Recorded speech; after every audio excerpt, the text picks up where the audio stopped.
idea was to do, can the placebo effect be used to reduce the side effects of chemotherapy, which would be looking at primary and secondary resources, because for obvious reasons I cannot test or experiment.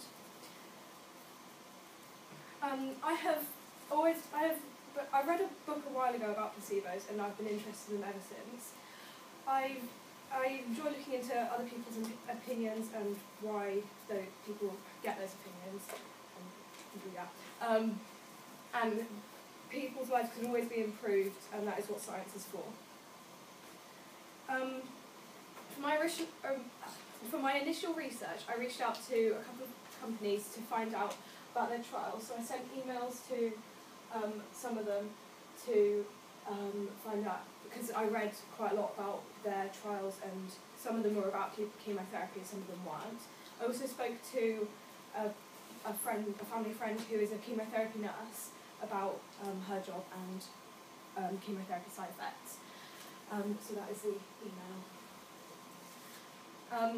But the topic I chose for my project was really focused on one specific area that I can only research and not find information for myself. I needed to make my topic area wider so that I could find more information. So I came up with, is the use of placebo ethical? Which is an equally challenging question, if not more so, because it causes a lot of ethical debate, but I can use my own opinions and the opinions of people around me to come to my own conclusion. I can also use my research from the previous topic to answer this question. Oh, that was the wrong side. I contacted even more specialists in the area of placebos and asked them about problems they have faced to ensure their experiments are legally and morally correct. The ethical debate when it comes to the use of the placebo effect is one of the biggest, because although using them may end with countless benefits, it may not be effective and end up allowing the virus, infection or illness to manifest and end up harming the test subject. The illness that it may have the biggest benefit on are the most taboo, because they are life-threatening, and the treatments, as long as they work, shouldn't be messed with.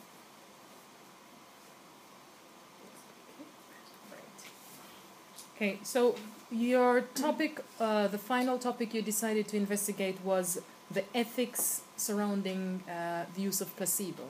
And from the email you said that basically where the treatment is life-threatening, Yeah.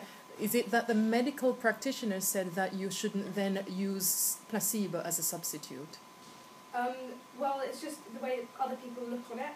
I don't think that there's any medical things that have said you can't, but it's just it's sort of seen as it shouldn't be done because of what the end result might be. Okay. In your research, did you find out anything in terms of where the placebo effect was seen as, a good thing or a positive thing for any specific treatment?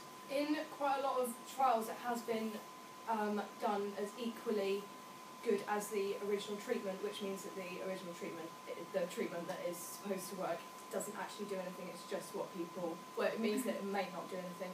It's just what people think that it does. I can't think of any things off the top of my head that it did that for. So I was generally looking into how it's used to test if drugs actually work or not. So in conjunction to the thing as the control. And what is your personal opinion in terms of the use of placebo?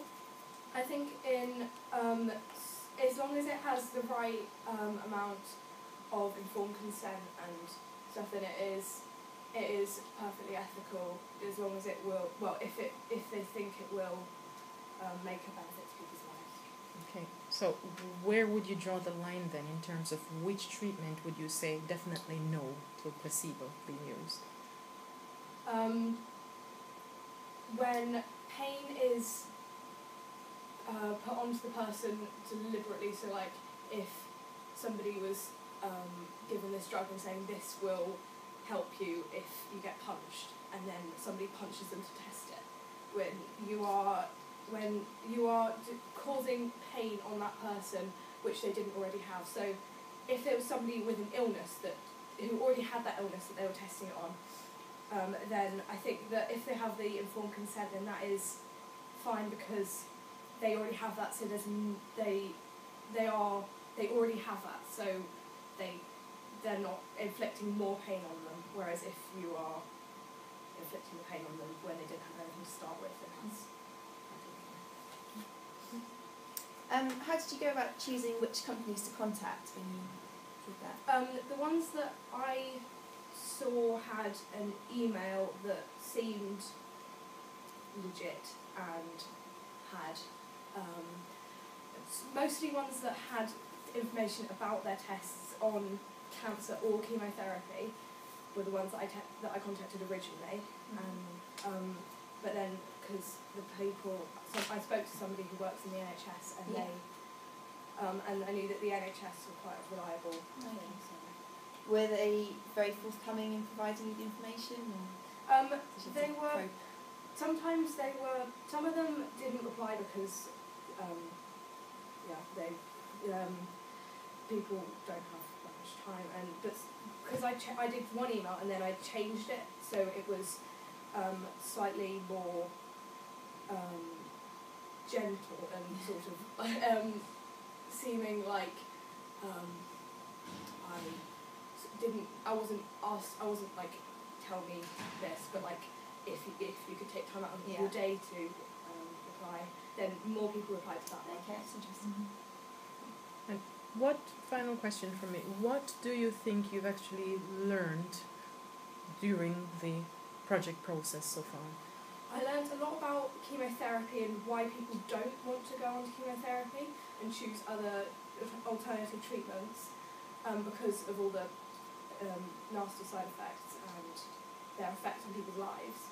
And then also about a lot more about the placebo effect and how existing trials that have already been done that aren't to do with sort of the more medical side, like things about travel sickness is still things about like travel sickness, not illnesses. Okay. Just also with cancer, you specifically talk about cancer. Have you looked at any research on, the effectiveness of, or the longevity of using placebo versus conventional treatment? Because not that many trials have been carried out because of the ethical negative stigma associated with it. So there aren't that many to look at, so not that much of it. Okay, all right, thank you.